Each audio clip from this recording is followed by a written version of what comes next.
Well, Kathy, it's great to be with you, and I'm really very happy to be part of this group. I'm looking forward to a terrific conversation this afternoon. Thank you, Secretary Kendall. We're so excited to be here. I'm Kathy Roth-Douquet. I'm the founder and CEO of Blue Star Families. And our mission is to make sure that military-connected families thrive, to enhance readiness, retention, recruiting, to help national security, and to make American communities stronger. And so the experience of women in the military is really important to us. We were founded by women. We had female veterans and National Guard and reservists among those who started with us. And through our surveys, which we do every year, we've seen the experience of women in uniform. We've seen it get better. And Secretary Kendall, I have to really thank you for the attention that you've given to this matter. And the Air Force has really led. We are a purple organization, all ranks and services, all military services. And we have with us today military services. But when the Air Force leads, others follow. And I'm going to mention some stats, but we're looking forward to seeing how they have changed, may have changed in the future as we're catching up to some of these improvements that have been made. For instance, we know that women are half the talent in America, so they need to be in our military, right? But women are less likely to be encouraged to serve. And once they are in, we are finding that they have different experiences, and often they feel that they're, in fact, 75% of them experience what they feel is gender discrimination or issues with command climate, which leads them, those who have that, lead them to not recommend service to either men or women.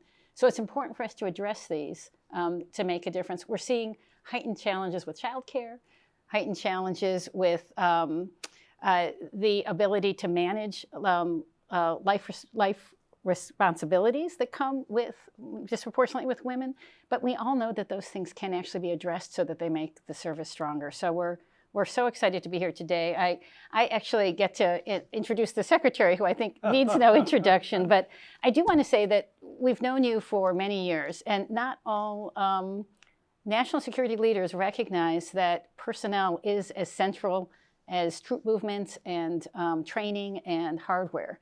But the software is behind our strength, and I do appreciate the way you've led on that issue. So thank you. Thank you. It's great to be with you all.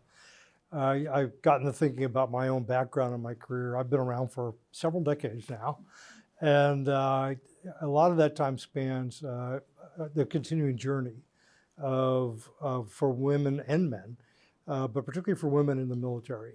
And I thought back to my own initial experience was, of course, as a cadet at West Point, which at the time was an all-male school. I graduated in 1971, and I came back just a few years later, 1977, to teach. And by then, women had been introduced into the academy. And I was teaching the first sophomore class with women. So I had some classes with all men and some with women. And at the time, I felt that we had done a pretty good job of integrating women into the academies. I was a coach of a team as well as an academic instructor. About that same time frame, I went to one of my early professional development classes. And I was an Army Air Defense officer. And the very first woman to be an Army Air Defense officer was in the class with me. I was the class leader because I got there a little late because I went to grad school. And she came from another branch, and she was also a first lieutenant like I was. So I got to see her style of leadership and how effective that could be. We've come a long way from then. It's 50-odd years since then. But as I sit in my position today, we're still wrestling with issues associated with women in the military. Just to give you a couple of examples, we're talking about flying while pregnant and what our rules should be to give women some agency and some latitude to do what they need to do for their career, but also to address any concerns or risks they might have. So we're wrestling with that. We're wrestling with getting uniforms right for people to have flight suits that they can wear when they're pregnant. We're looking at making our career fields more representative. We've done a lot of work on disparities, Kathy, as you know well, to try to make sure that people from different groups are treated fairly and equitably in the service. And we're not quite where we need to be on some of those things. So I'm very interested in hearing your experiences, how the service has affected you. When I think about my own experiences, which go back quite a few decades, more than I like to admit, I was involved in some of the very early expansions of the roles of women in the military. I went through West Point when it was still all-male school. Came back a few years later as an instructor, and by then women had entered the academy The first year I was there teaching, they were sophomores and were working their way up through the classes. But I also had the chance to not only give academic instruction, but also be a coach for an athletic team that included women. And I thought at the time that the Academy actually did quite a good job of integrating women. All the academies did at the same time. But it was a major change, and that's almost 50 years ago now. I was in an early class I was an air defense officer in the Army. And when I went through some of my early training in that specialty, the very first woman air defense officer was a member of my class, which was otherwise all male except for one person. And she, like myself, did that training a little bit later than normal. So we were both first lieutenants and were leaders of the class. And it was interesting to see her leadership style and how that was all adopted. And you would think that given that it's been about 50 years that we would have solved all the problems associated with having a male and female force, but we have not. We're still dealing with some of those problems today. Flying while pregnant is one, and what exact rules to have as we expand the rules there. We've been working recently on flight suits for women who are pregnant, and we were not doing a very good job there. So there's still a lot of things that I think we have to work through, and I'm really looking forward to hearing your perspective on those as we have our conversation today. That's super, Mr. Secretary. Well, let me introduce our panelists. We're so delighted to have Lieutenant Colonel Olivia Nunn, who is recently retired from the U.S. Army, served at Soldier for Life for many years, was a partner with Blue Star Families then, and now is, in her retirement, is often volunteering with us and doing other things in the community. Ashley Seville, daughter of a dual Air Force Senior Master Sergeant couple, Marine Corps veteran, and currently active duty spouse of a Marine Corps active duty officer, and a mom, and soon to be a new mom. Really delighted to have Brigadier General Deborah Lovett with us from the Air Force, and she's director of the Department of Air Force's Integrated Resilience Office, and Colonel Laura Walsh from Space Force. So amazing to have Space Force with us. Is currently U.S. Space Force Chair to the National Defense University. So thank you for joining us to have this important discussion about how we make our military stronger.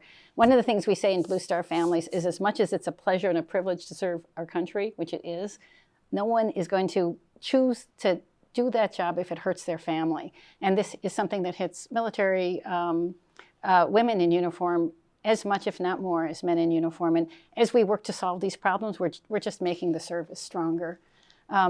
So with that, we just have a few questions for you. And I'd like to start with just asking each of you, were there female leaders, female military leaders that inspired you in your journey into the military?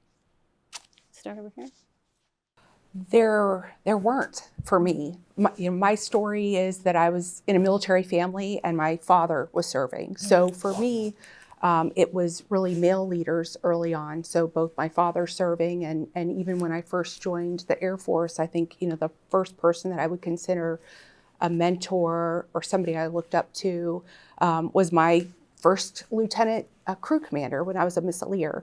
But I think that's important too, right? Because women and men can have women and men as mentors.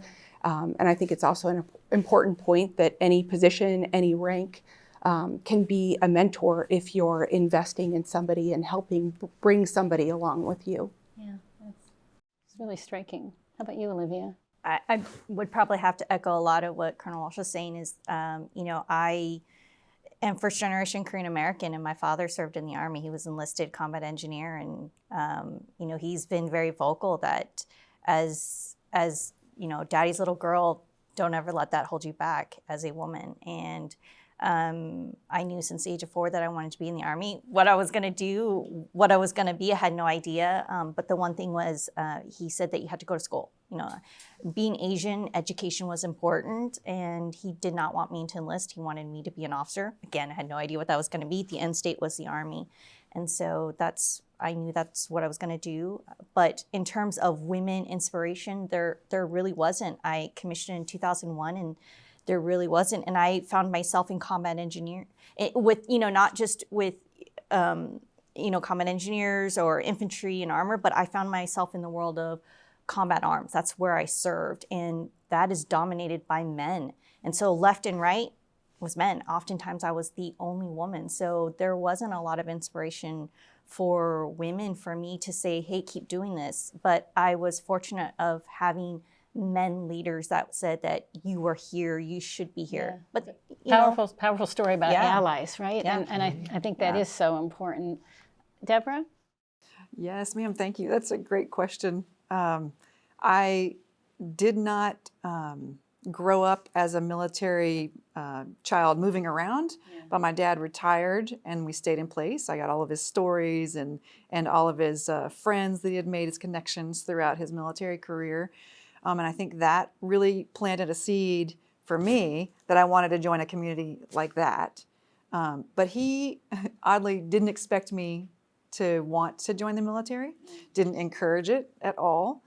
He encouraged my brother because I think he had maybe the traditional mindset of, you know, the men will go off to the military and the women will do something else. So I ended up applying to the Air Force Academy without his knowledge. And so he was a little shocked when he discovered that I was well into the process and selected for the school.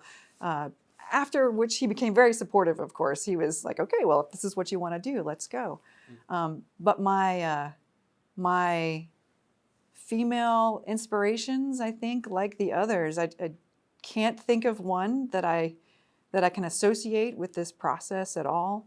And throughout my career, most of my mentors have been men. And so it's encouraging because it is true, you can mentor, it doesn't matter what the gender. It's important that we share this with everyone so that we get the best possible leadership combination that we can get. But that was a lesson for me, so that I had to incorporate this into my own mentoring program, not just focusing on women, but sharing it with everyone that I could. Because when we all get better, it's you know, the readiness question that you bring up, right? We all get better and then contribute better to national security. So. Powerful and positive story. Ashley? Yeah, so I would say because my parents were both in the service as dual master sergeants, I was always around to it. Like, it was exposure, especially living off base. A lot of my mother's friends were also women, so I always saw it. I thought going into the military, my parents were like, oh, you should do an ROTC scholarship. I was like, I'm not doing this. I would definitely wanted to go more, Condoleezza Rice was my, I would say, idolization at that time. So I did not commission traditionally. It wasn't until my brother, who served as an Apache pilot in the Army, was my decision to kind of like, I'm going to one-up my brother and go in the Marine Corps. So shortly after that, and at the basic school is where I kind of found more of the mentorship. So, you know, the Marine Corps is unique, and every Marine officer is a rifle platoon commander. And so I got to see whether it was infantry, logistics, public affairs. You see a variety of leaders, both men and women. So that's a lot where my inspiration and mentorship came from.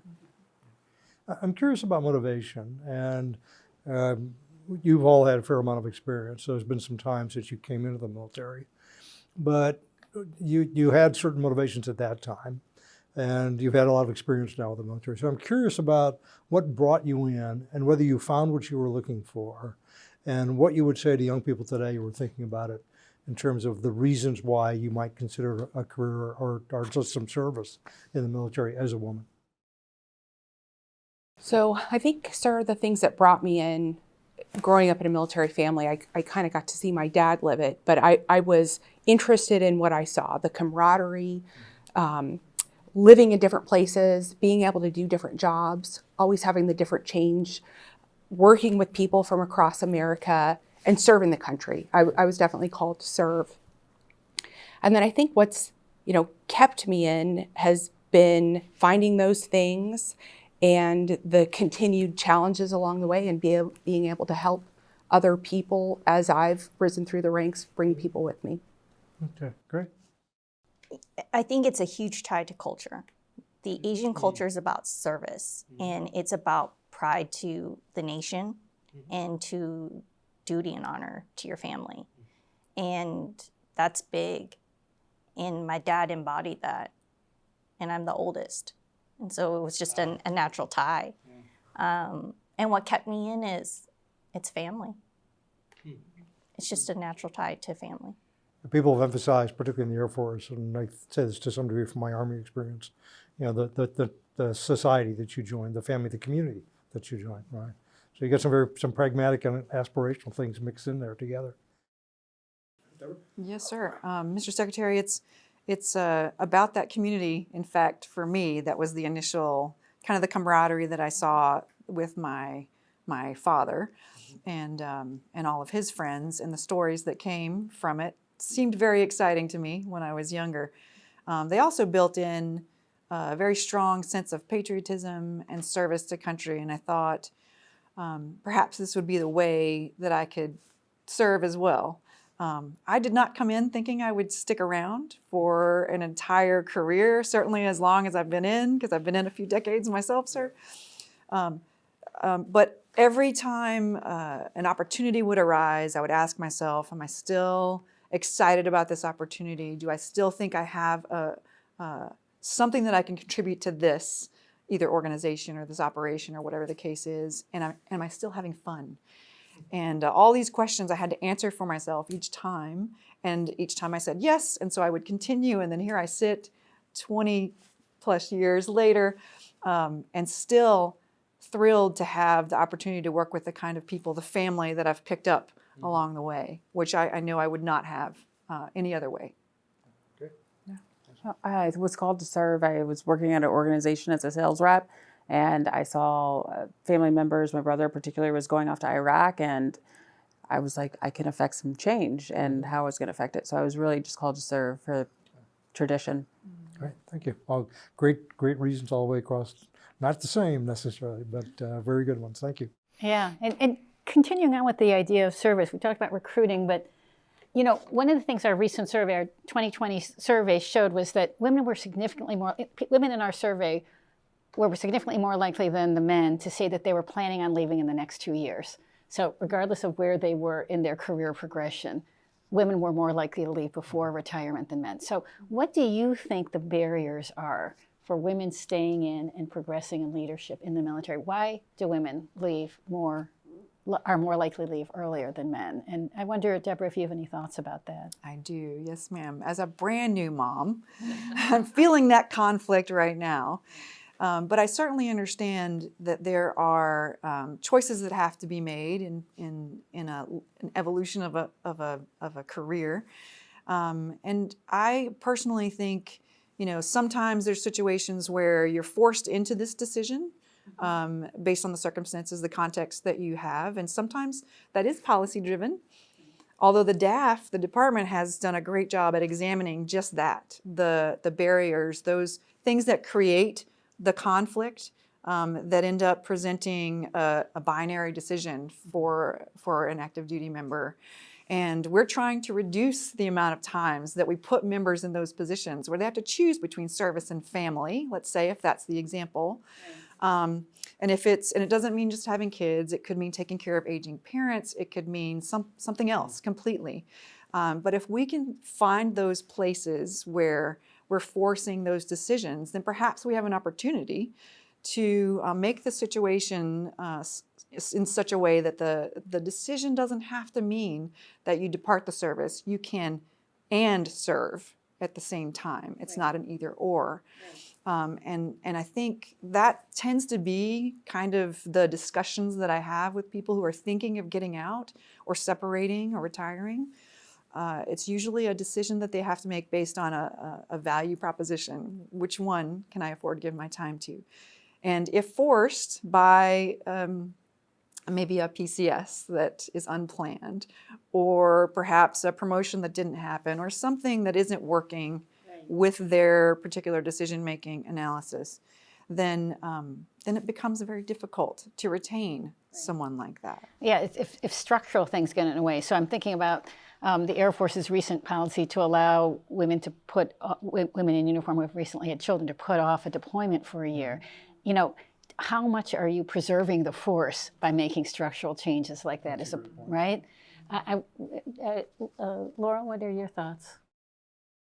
So I have many of the same thoughts, and I'm a member of the DAF WIT, who has definitely done a lot of work to ID some of the barriers and try to knock down as many of the challenges as we can. But I do think it's about really fundamentally understanding what some of the challenges are. We know childcare is one, and it's a tough problem, and I think not everybody has a solution for it, but when we work together, I think we can work on some solutions for these problems. Something else that we know with women is that as a percentage, there are more female members in the service that have dual military relationships. I'm a Army wife myself, and there are a lot of challenges there with maintaining this marriage, with maintaining childcare when we're stationed in two different places.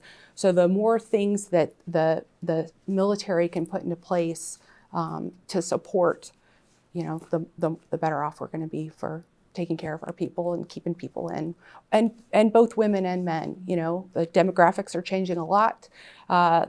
We are finding that that these problems are also impacting men. So Right. it's something that has to be looked at for both sides. Yes, that's right. And speaking of dual military, Ashley, you were a part of a dual military couple, and you chose to separate. I did. So I wonder what your thoughts are. Well, now they're not as relevant as they were when I was making that decision because the changes that are in place. But I think a Interesting. lot. But they would have made a difference. It would for have made you. a difference at the time. And I can't say that I would have done 20 years, but I at least would have extended to the next duty station and seen, kind of what that would have brought opportunity-wise. But a lot of the reasons I did decide to separate when I did was really opportunity and the cross-section of, are we going to be at Camp Pendleton, Camp Lejeune, or what were we going to do? And what changes would have kept you in? What specifically could you point Specifically the maternity policy now, and even the paternity policy now, which I think is huge transformational, especially someone that is going to be welcoming a new little one. And the fact that my husband can now take 12 weeks is just We just changed it. phenomenal. to? Just changed it. Changed it during my maternity leave. Yeah, So is that thank you, right? sir. I greatly appreciate Good that. timing, huh? just-in-time inventory. It made a huge difference for Well, me personally. Let me piggyback on this a little bit. It's an interesting topic. I was going to ask what has changed the most for the better since you entered the service, perhaps, and what needs to change the most going forward? What opportunities do we have to really improve things? Do you want to start? Sure. I think the representation has changed a lot, and I think that matters. So the demographics are changing, starting You to no match. longer have one person in the class. You have a Right. significant fraction, right? Right. Yes, sir. Thinking about when you asked me the mentor question, I didn't have a female supervisor until I was 10 years into the military. And even then, I didn't have my second female supervisor until I was another 10 years in. So it's important. You hear the saying, you've got to see it to be it. So I think the demographics changing is huge. Acknowledging how hard some of these challenges are, and then seeing senior leadership engage is very important to keeping people in. And then I think going forward, we have to continue to think about it as not just accommodation, but like true integration, and what that means. And I think it means more than just policy changes. You have to get after the culture, and we know that. We know there's more work to do. But just because the policy changes doesn't mean that the culture changes. Talk about the culture a little bit more specifically, if you could. Okay. What needs to change in the culture? I do believe there's a lot of bias that's still in the system, whether it's gender, racial, pregnancy biases, maternal biases, and some of it is conscious, but I think a lot of it, are the unconscious biases. And I don't know what the solution is, but I think it's talking about the problems, probably doing more training. But the culture is something that we know we still need to tackle. I echo a lot of that. In fact, we had a conversation before the recording earlier. Diversity has changed a lot. We're seeing a growth. One of the fastest growing demographic in the military is women. We have more women that are joining the forces, and I think that's huge. And I think we're going to continuously see that trend. And I think that's a beautiful thing. The fact that women get to do everything now, right? when I came in 2001, I wanted to be a tanker. Wah wah. That was not available to me, Not right? on the list, I mean, right. who did not want to send the biggest round down range and blow things up? You know, but unfortunately, I like that the way was you think. yeah. That's good. You know, unfortunately, that was not an option for me. But today, that is, if a woman wanted to enlist right now, they can absolutely do that. If they wanted to be special forces, you know, a SEAL, by all means, they can do that, and I think that is amazing. However, let's be very honest. We still have to have the conversation about systemic racism within our ranks. And not just the conversation, but how do we tackle it and how do we get after it? We still have mental health crises going on within our ranks, and we need to do something about it. And it's not just talking about it and doing something, but the conversation that I think we need to have is how do we get after shaping the conversation about how do we grow the ranks of women leadership and help women leadership grow through the ranks. And what I was talking about was I felt like men really wanted women to be successful, but they didn't know how to help me. And when I was turning inward, I felt like that the men didn't want me there. But the truth was they did want me there. They just didn't know how to help me because the lack is that they didn't know how to help me. The training isn't there for men to actually help me. So I think the lack of training is that men don't know how to help women effectively. I'm a man. Could you help me a little bit to understand? We're starting to that's great see comment. this shift, right? Because we're having that conversation. That conversation wasn't there before, and now we're starting to have that conversation. Because when you have that conversation with men, when you ask that simple conversation, do you want, especially if you ask a father, would you want if you have a daughter, would you want your daughter to have every opportunity to succeed? Sure. And their natural answer is, why, yes. So then why would you not want your female counterparts to miss any opportunity? And when you ask them that question, they're like, well, I wouldn't want them to. Well, then why do you treat them in a certain way? Well, I didn't realize that I was. So that tells me it's because there's a lack of training for them. It's some biases. It's the way that it's always been done. It's the vernacular, right? It's you hit like a girl, you run like a girl. So those things have to be undone and then taught in a different way. And that's the training set that we've got to do to go That's forward. a great, very insightful comment. I think like the policy and culture is kind of goes to the exact point that you're making, because culture can follow policy and policy can follow culture. And I think a lot of the documents and really infrastructure publications that are coming out now are getting around some of those topics. And I'm like, I say again, if this was around 10, 15 years ago, maybe it would have changed that decision. When you look at things like Talent Management 2030, that really speaks to honing in on individuals and particularly services on what the capabilities can be for those servicemen and women. It is encouraging to hear that we've changed enough know, to have made it's a too late now, difference, you know, for this one here. But I think that's one of those positives about the Air Force. It just seems that it's a little more open to the evolution of human nature. And I think there's even more to come. I think this isn't a finish line we're ever going to really reach. This is a journey we're going to be on for a long time. Because as you all know, family structure alone has changed over the last several decades and now might mean something completely different. Although our policies may not exactly have it right now, they're going to adjust probably to accommodate new family structure, new family dynamics that are happening that we just didn't have in the 1960s or 70s at that time.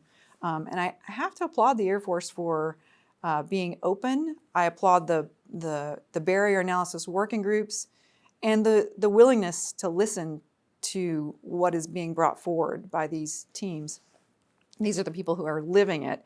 And if they hadn't been heard, then I wouldn't have had the extra maternity leave that was so very precious and valuable at the time that I needed. And so just a lot of kudos to the institution for listening. We've got a long ways to go, but we're doing I would good. agree with both of those, and you can comment on this, but there is a growing recognition and awareness, but it's largely a result of the demographic changes, that there are more women in the room to speak up. One of the things that we found very interesting is that on promotion boards, we've tried to be more representative on our promotion boards, for example.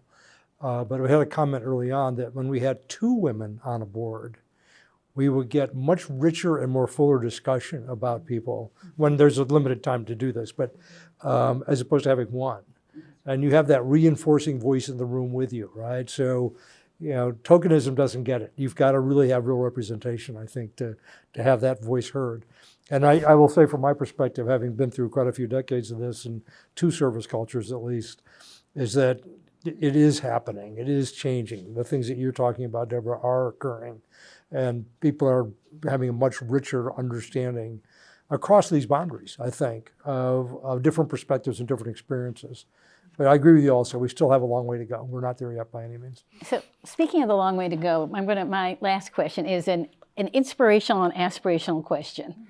If you were the Air Force Secretary in an alternative universe where the Air Force Secretary was all powerful and money was no object, what one policy change would you make to really improve the ability to recruit and retain women talent in leadership?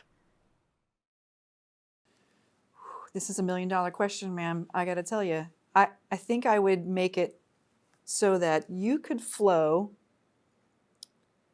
without issue between a flexible part-time situation and a permanent situation or a civilian situation or whatever you needed to shape it around the circumstance that you were in so that you could still contribute. We're working on parts and pieces of this. It's just very difficult to do. But if we could have that and then enable those choices to be a little bit easier, then potentially we could retain the talent in some form, whether it's a part-time form or a civilian form or other. So I think I might do something along those lines. Anyone else? I think I'm with the general on that one. But the other one that always, comes up as a biggie is childcare, and that's across the force. Yeah. So are you asking from a recruiting standpoint? Because now I'm The trying to whole get thing. into the 21-year-old mind of Ashley. Recruiting, retention, and Okay, you can fair, pick your fair. own. You Anything can pick you your want. own. If Yeah. you wanted to Wide be open. recruiting, make it that. One thing, sky's the limit. I think it would be, and it's probably along the same lines as General Lovett, but really about the exposure of what life could be 10 years from now, 20 years from now, because you only see things as like second lieutenant more at that time. And that was very binary. Like, you're going to get a platoon, you get a platoon, and that's it. But if you knew what the capabilities were, it's the FAO-RAO program, I think those things really would make a difference in your career progress, yeah. I think it's career progression, like deconstructing, obviously my mindset is from an Army progression, but deconstructing it in a way where it's more of a flow status, where it's not a linear structure where you have to do this to get to this to get to this. It's more of how do we flow from a structure where you can grow in a mindset holistically to be a full leader in every aspect, from education, seeing what your counterparts are doing, and on a civilian side, how do you grow as a leader because you have, childcare issues, right? Or you have aging parents. But at the same time, you can go into academia and still come back and not feel like you're missing the gates. Oh, but if you are the woman in the relationship, you can actually have children and come back and not feel like you've missed a beat in your career. All these things, I think for me, I felt like was difficult in my 20 years. It's like you had to do these things, and that's why I ended up being an older mom, because I had to put what I felt like was my career first. Right. Because I had to do these things because I wanted company command. I wanted to do these things. And while being an older parent is, I think you can attest to that, ma'am, there's greatness to that, but then there's some not so greatness being an older parent. I have an 8-year-old. I can identify with that. Right? It's a little challenging. Well, I'm going to jump on the childcare thing, because I think if we That's a had big issue. an enemy that was threatening the force, that had the impact on retention and numbers, if we had a piece of equipment that was missing or a technology, we would pour money into it. We have an ARPA to get innovation there. But we need an ARPA for personnel. We need a PARPA because we can solve this childcare problem. It is a human problem that is solvable, and I actually even have ideas. We're just not willing to look at it as the same level of problem. But in fact, it's causing the American taxpayer and our national security as much risk. That's a good point. Thanks. What message would you all like to deliver to the men in the force? What do the men in the force need to understand that they don't? That allyship is important. Allyship is important, and that their voice at the table is important. That just because we're asking for a seat at the table doesn't mean that they should leave the table. And that and I know it's such a cliche when we say, here's something, do something, but we really need you to lead the way in that. And when we say change vernacular, when I said earlier about the whole run like a girl, hit like a girl, what I'm saying is that when people say that, when men say that, you're saying that I'm less than, and that is not right. And so when we start changing up here that thought process, then you're saying that we are your partner in this. That's great. And that is important. And so we need you to help us lead that charge because we are 50% of the force. We are a force multiplier with you. We're not asking to take over from you. We are partners in this. And when we do that, we can go so much farther. You have just set a very high bar for my question. Does anybody have anything else that they want to add on that topic? So, sir, I might add that we're making all of these policy changes, laying in significant change, which is great because we're allowing for many, many things that create a more inclusive environment. What I would ask is for genuine support of these particular things in order to make them really effective for the people that are going to use the policies, the individuals. And I speak from very recent experience on the mom piece. The mom guilt is very real. It's already very powerful. So if I'm not performing at work, it's compounded 10 times over already, right? So I don't necessarily need to make it harder for these individuals who are already trying to fit back in. But if they could maybe be a little bit more thoughtful, maybe, in how we manage these and welcome these policy changes, maybe even more vocally than they normally would be, then that might be helpful just to enable the use of these policies. Thank you. Yes, sir. Well, Ashley, Deborah, Laurel, Olivia, thank you so much for coming and joining us today. Secretary Kendall, thank you for inviting us to celebrate Women's History Month with you. It means so much that you hold this community so close. So thanks for letting us be with you. A large fraction of the force, very important to our success. Bring things that amplify our capabilities dramatically. And there's a lot more potential there I think we can unlock. And I'm looking forward to the opportunity to do that with you. Thank you so much for your contributions today. It's a great conversation.